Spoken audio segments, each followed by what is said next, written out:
This is by Ivana Slobodnikova. Is Ivana here?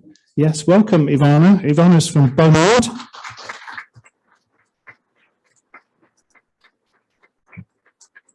And she's going to tell us about the shape of UK ELT through 2022 and into recovery. So over to you, Ivana, and welcome.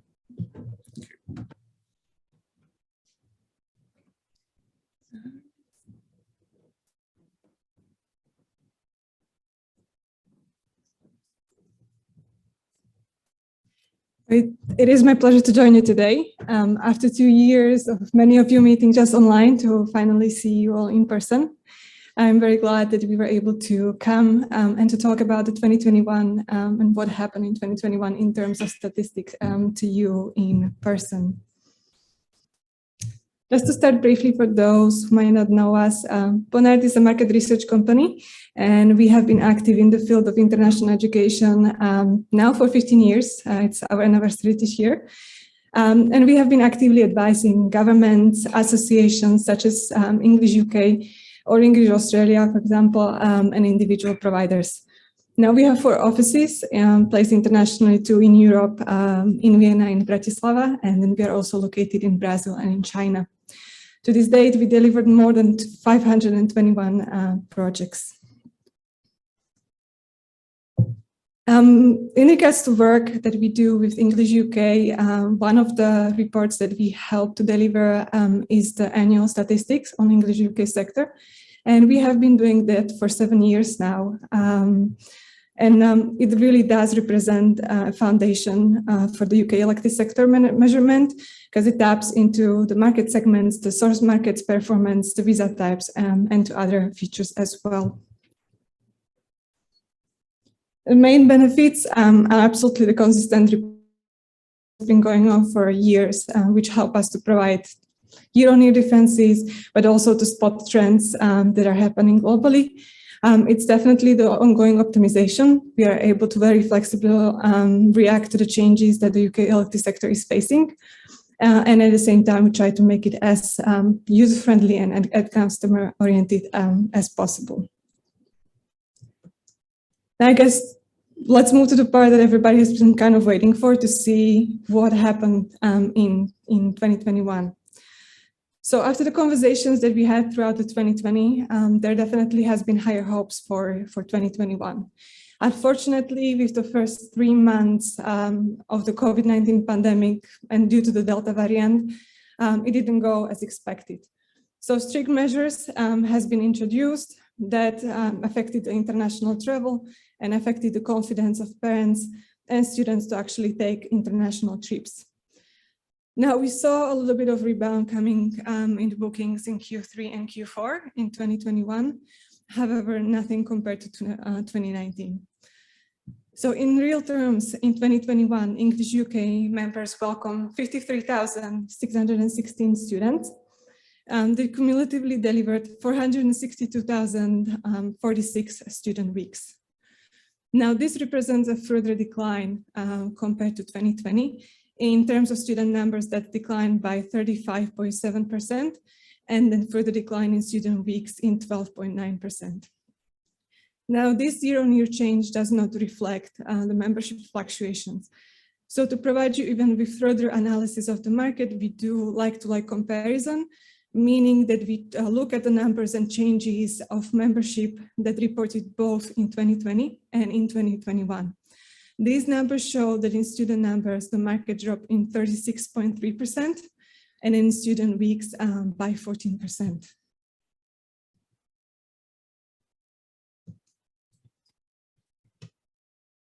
In terms of market size itself, the private sector accounted for 88% of association membership, and in total of 66% of student weeks and 69% of student numbers in 2021.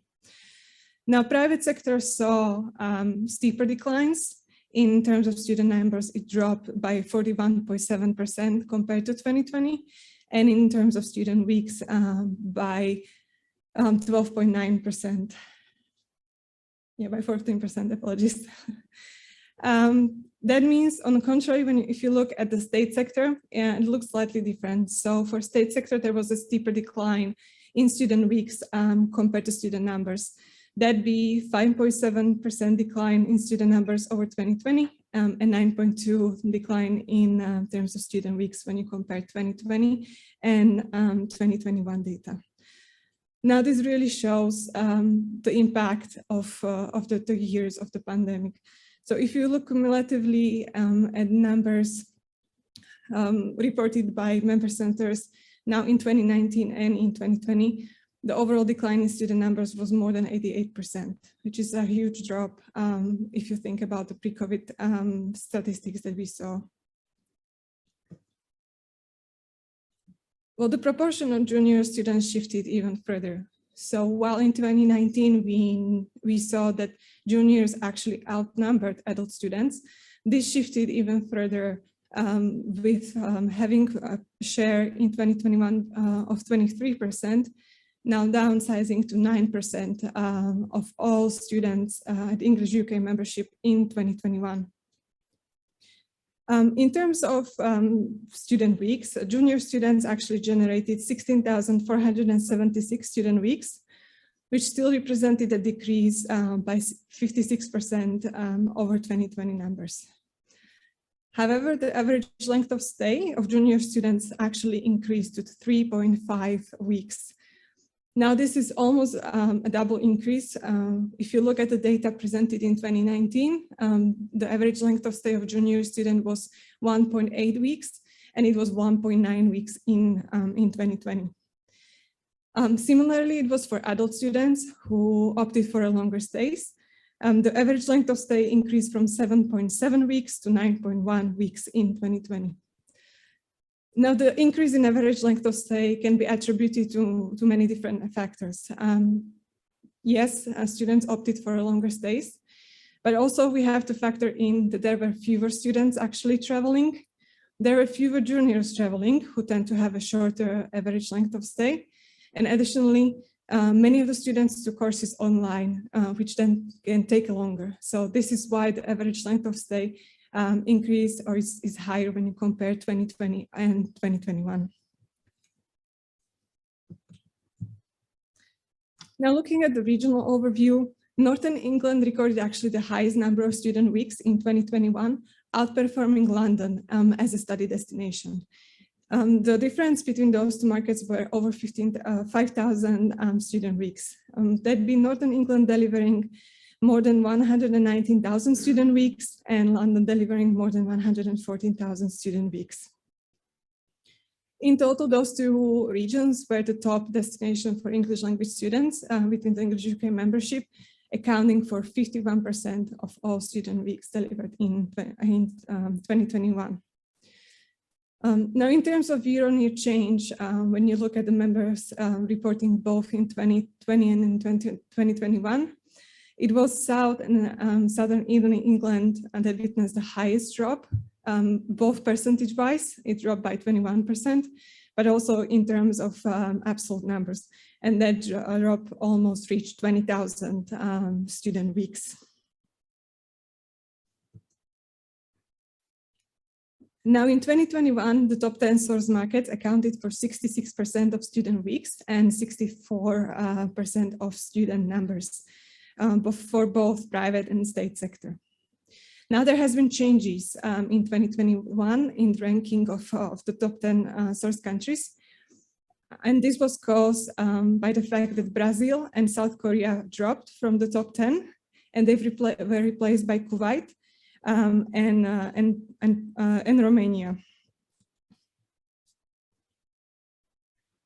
Now, looking at the individual source market, Saudi Arabia actually replaced China by delivering 71,773 student weeks, despite the fact that Saudi Arabia decreased by more than 7,000 student weeks. So despite the fact that there was a decrease in student weeks delivered by Saudi Arabian students, it still outperformed China. Kuwait actually jumped to the third spot by delivering more than 35,290 student weeks. and experienced a year-on-year increase of more than 20,000 student weeks when you compare the data to 2020. European countries continue to decrease significantly. The best example is the fact that in 2019, 3 European countries ranked among top 5 nationalities, whereas now in 2021, it was only France that made the top 5, and it was ranked the 5th. In 2021, the EU countries accounted for 29% of all students and 24% of all student weeks. Now, this can be definitely attributed to the fact that there was almost no juniors traveling in 2021. Something we wanted to also show you is a little bit of provider analysis and to show you the market structure in terms of average length of stay. So what you can see on this slide is basically average length of stay per individual member center and how they are positioned when you look at the average length of stay in 2021. So traditionally, the state sector has higher average length of stay, but you also see that the private member centers had, some of them had higher average length of stay. Cumulatively, 30% of all providers recorded above average length of stay in 2021. In terms of mode of delivery, 41% of all students were actually able to take the classes fully face-to-face. But member centers at the same time saw an increase of market share of the online provision from 20% in 2020 to 28% in 2021. Now, when you look specifically at state and private sector, you can see considerable differences in the mode of delivery. So only 11% of students were taught their online courses face-to-face in the state sector. Now that's compared to 51% in the private sector. The state sector experienced a higher share of students studying online than in private sector. That's when you're comparing 71% to 15%. So that's a considerable change, differences between those two sectors. On next couple of slides, we'll focus on state sector, which then will be followed by the analysis of the private sector. So overall, the state sector taught 13,011 English language students and registered more than 141,080 student weeks. Now, in terms of year-on-year change, this represents a decline of 5.7% in terms of student numbers and 9.2% decline in terms of student weeks. If we look at the like-to-like comparison of member centers both reporting in 2020 and in 2021, you'd see that the decline was steeper, that in terms of student numbers, and these dropped by 14%, and then in student weeks, those dropped almost by 17%.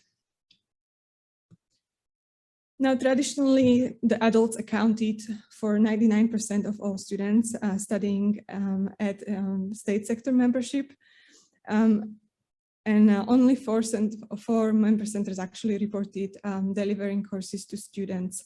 And cumulatively, those accounted only for 430 student weeks in 2021. Interestingly enough, the average length of stay was actually driven by private members. We saw a drop in the average length of stay, and then when you compare 2020 and 2021. The duration averaged out at 10.8 weeks in 2021. Now, and it stood at 11.3 weeks in 2020. The average length of stay for juniors remained the same, but that is due to low sample, basically.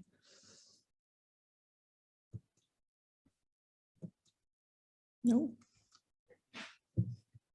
Traditionally, Asia region remained the top source region for state sector, and it accounted for 50% of all student weeks spent at the state sector members in 2021. Now, cumulatively, these accounted for more than 70,000 student weeks. This was still a decline of 17.5% compared to 2020. Now, Eastern Europe actually outperformed Middle East as the second largest source market for the state sector, delivering more than 32,000 student weeks. Now, this was predominantly driven by increases in student population coming from Romania, Poland, and Bulgaria, and this has been reported by a few individual member centers. Percentage-wise, the biggest decrease was saw from the Latin America, as this region dropped by 42.1% in student weeks.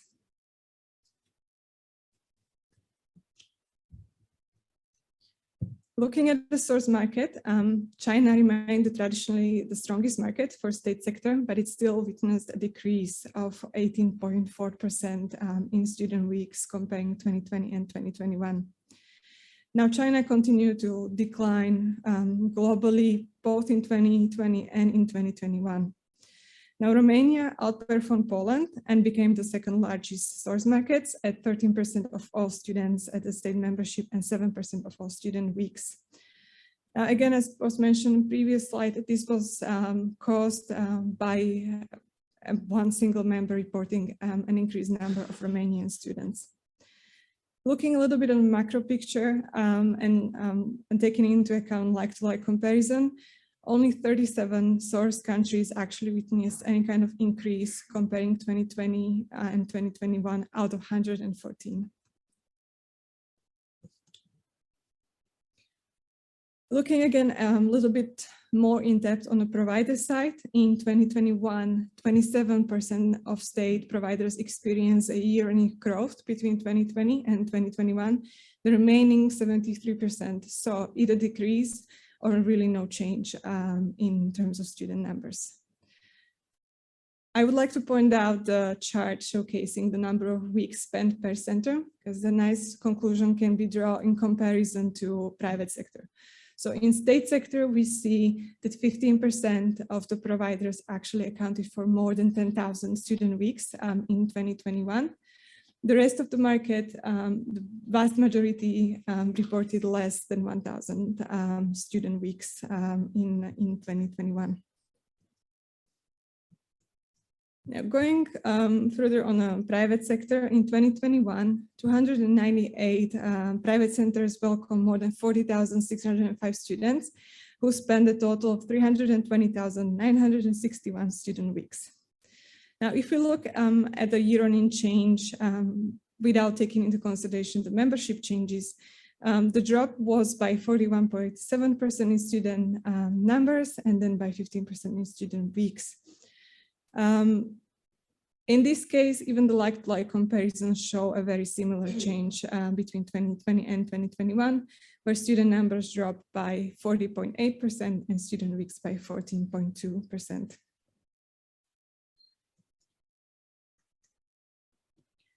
Now, the junior sector was,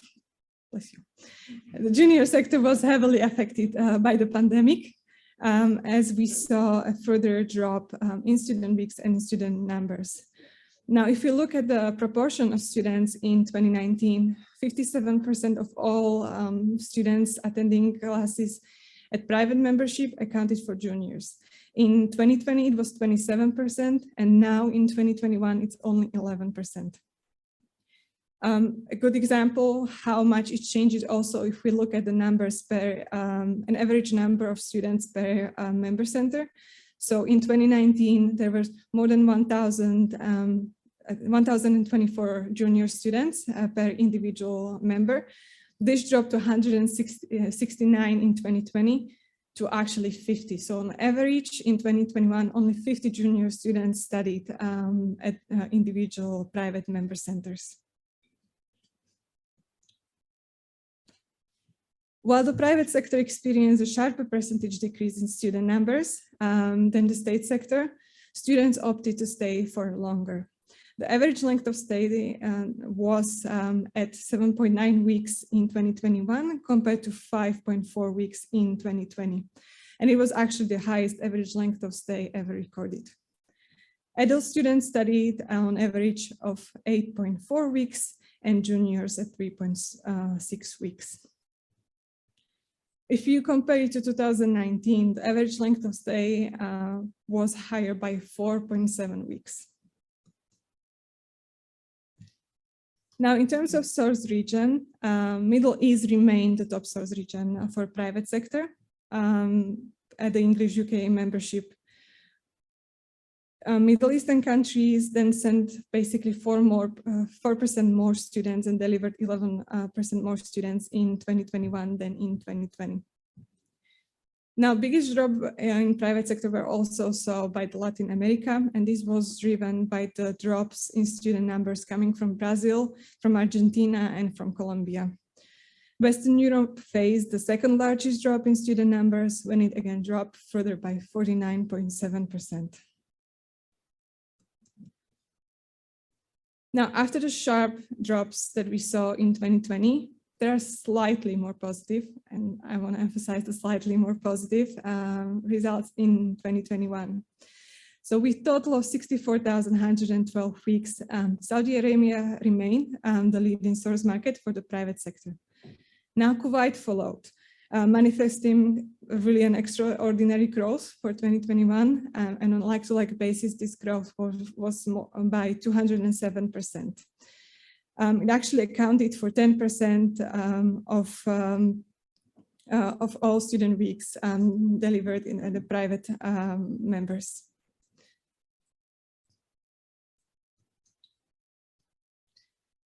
Now, looking at the provider analysis, some developments in sense of how many providers actually saw an increase, it's similar. So 30% of private members actually saw an increase in terms of student numbers comparing 2020 and in 2021.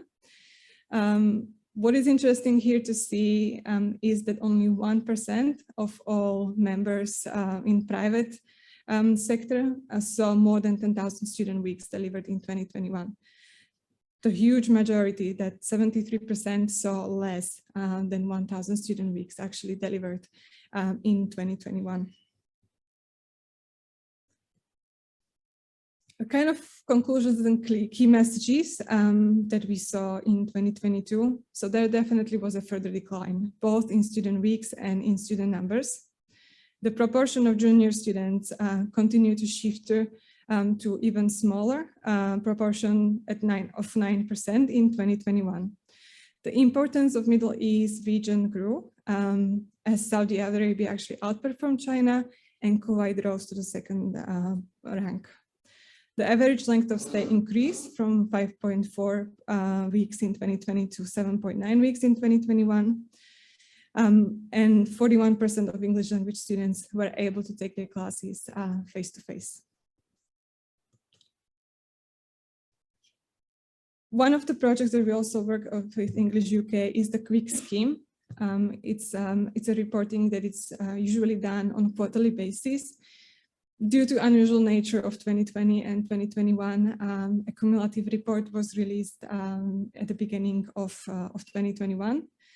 To maybe share positive news in the development here is that starting from 2022, there will be quarterly reporting on Quick, and I'll show you a little bit of sneak peek of what was going on in a Q1 2022, just to finish this presentation with that. Now, the participating members represented 261 teaching central locations with the number of operational locations across the quarters varying from 86 to 97, just so you have an idea of the representative sample.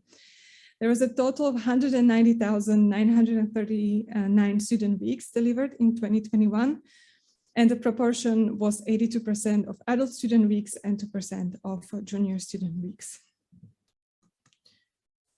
Now, the big benefit of Quick scheme is the fact that you are able to see the trends not only throughout the year, but also on a quarterly basis. So what we can see here is that there was almost no junior student weeks delivered in Q1 and Q2 2021. It was cumulatively less than 200 weeks. Now Q3, which is traditionally the strongest quarter, recorded 2,397 junior student weeks. Now, if you put it in comparison to 2019, where the Q3 juniors actually delivered 135,000 student weeks, that's quite a difference. Now, the proportion of student weeks booked by a commissionable source in 2020 stood at 67%, and it kind of varied from 70 to 65% throughout the quarters. Direct bookings, as you see, they're high proportion in Q3 and Q4, and they were driven predominantly by bookings from Saudi Arabia, from China, from Italy, France, and Spain. 9 in 10 student weeks were actually booked individually in 2021. And the high share of group bookings stood at 13% and was recorded in the third quarter of 2021. Now, this is correlating with the fact that juniors are most represented in Q3. Now, again, if you look at the pre-pandemic level, in Q3 2019, 1/3 of all student weeks booked and was booked as a group. Now, there was because of the major decline in junior student weeks in 2021, even the distribution and the popularity of course types kind of changed. So the importance of general English for juniors decreased, and it accounted for 43% of all student weeks booked in 2021, and summer and winter camps generated 47%. Now, when we look at 2020, 2021 is kind of shifting back to what we knew before pandemic, when the summer and winter camps were the most represented course type in Q3. Now in 2021, they accounted for 69% of all junior student weeks. Now, general English was the strongest of all adult language course types in 2021, accounting for 81% of all student weeks. And by reaching the high share in Q4, that was 87%. The second most popular was English for academic purposes, producing 70% of student weeks in 2021.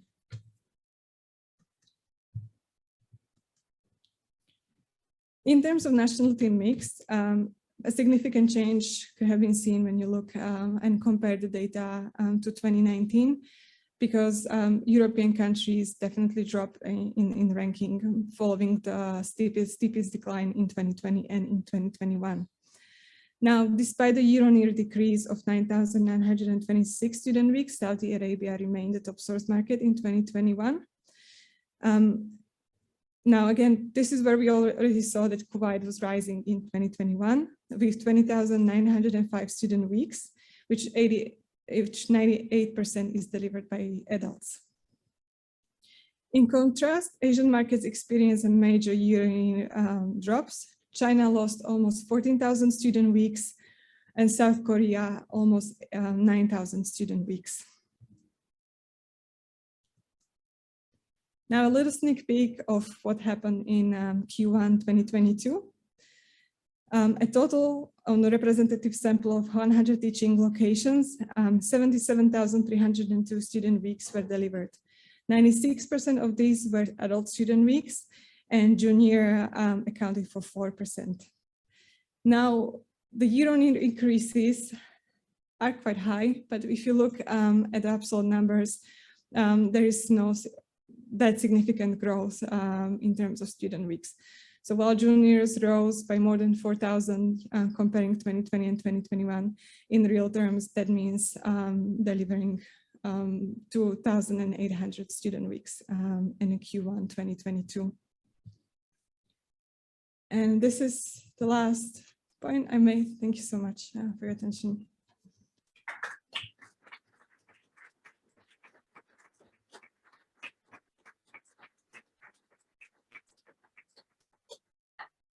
Yep.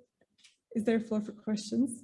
I think we do have time for a couple of questions if anyone has them. If you'd like to put your hand up if you're in the room, we'll come to you with the mic. Just a couple of sort of housekeeping points with regards to the statistics. Those of you which are in the quarterly statistics scheme this year will have received your Q1 report yesterday from me. You receive the full report. Those that don't subscribe to the scheme, you will receive an executive summary version, which is much shorter, towards the end of this month. The annual report, which was the bulk of this presentation, you should find a copy in your inbox at about 9:30 this morning. But if anyone has problems locating these, just let me know and I can forward them on. They're also on the English UK website in the member resources area. Right, any questions? If you'd like to pop your hands up.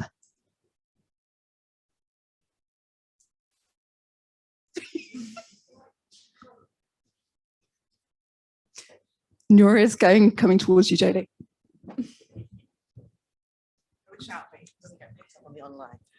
Thanks, Ivana. That was really interesting. Could you share any insights that you have about how the UK compared to other destinations for English language teaching over the last couple of years? Thank you. Yeah, sure. Well, to this date, like the major ELT destination has not released their 2021 statistics. What we can say for sure is the fact that UK definitely benefited from the fact that they opened borders sooner.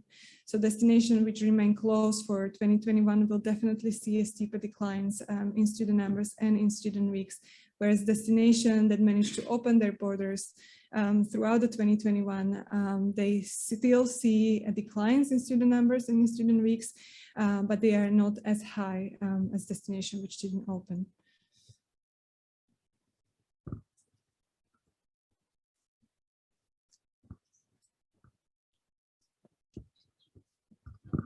Thank you. To what extent was the increase in average length of stay involuntary?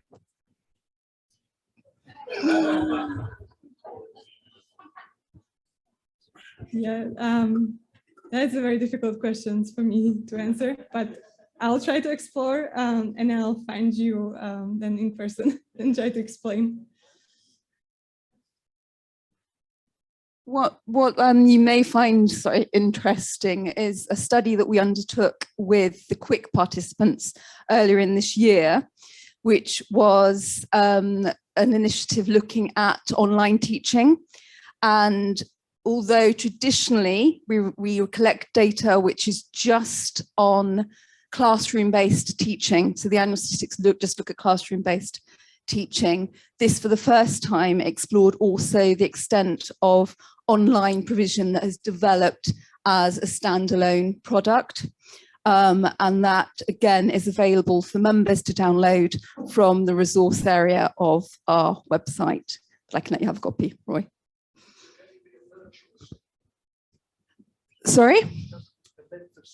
Does the length of stay include sticking with an online course, or are we talking purely physical? So for the annual statistics that you've just heard, we are talking only about students that booked face-to-face, but it measures irrespective of how it was then delivered.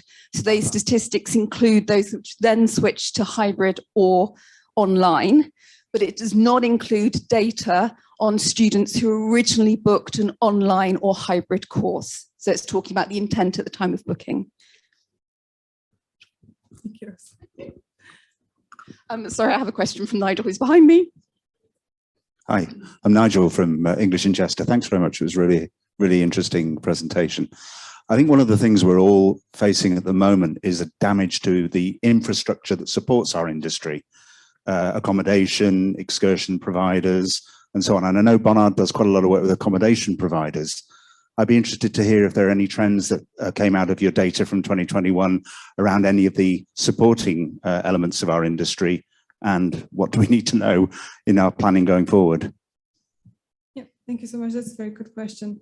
So in those two senses, we can look at the homestays, for example. So the feedback from the industry is actually that there is a huge shortage of homestays, and students tend to even defer to the different destination if when they are not able to find a suitable homestay for those under 18. But from the feedback, we also heard that it takes now much longer to actually be, if they're even able to find you a homestay, like before your departure, it can be even a week before that you finally kind of get an information on where are you staying, which is kind of raising a concern among parents. So if you're sending your kid abroad to study and you don't really know where you're going to be able to accommodate him, that kind of triggers with the confidence of parents to send their children abroad. So there definitely has been reported a shortage of homestays globally. The second actual thing that is definitely the hiring process, as there has been a shortage of English language students across destinations. So now each destination is basically racing to try to find English language students so they can kind of accommodate the pent-up demand that is slowly releasing in 2022.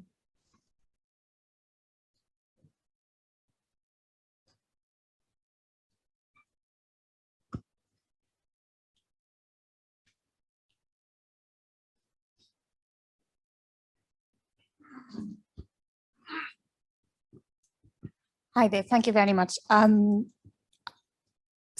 Just related to the question Jodie asked, probably compare between 2020 and 2021, UK's number decrease was not as bad as, for example, New Zealand or Australia, but New Zealand and Australia did actually much better than UK in 2020.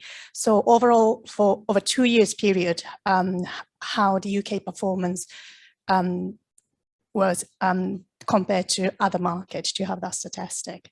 Mm-hmm. Thank you so much for the question. Yes, absolutely. If you look at the destination that cater to juniors, they definitely have been affected more than destination where the profile of student is more adult focused.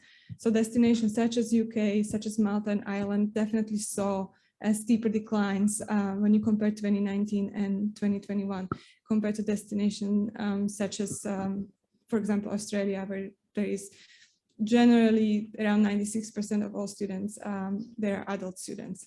So when we did the comparison of 2019 and 2021 data, the full impact of the COVID-19 on UK ELT sector was 88% drop in student numbers and then 71% drop in student weeks. So you can see those are much steeper, and they are really, the biggest contribution factor is the fact that juniors did not travel.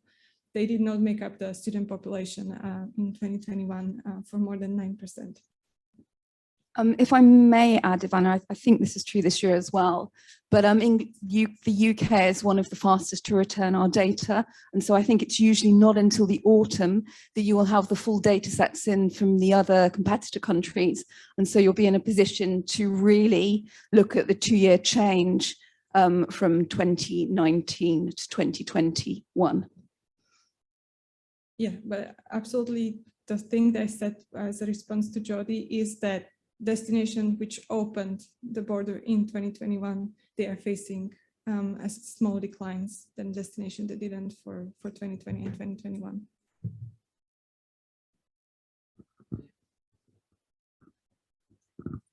Hi there, I'm Mary from King's Young Learners. I just wonder, looking ahead, would there be any consideration for BONARD to include staffing statistics in the future, especially given the fact that we're all so short-staffed for the season ahead? Yes, that would be a good suggestion to include.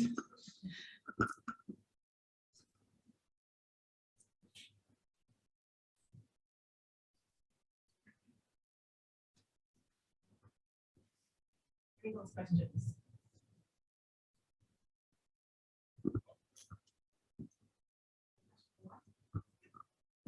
Okay, thank you very much, Ivana. That was brilliant.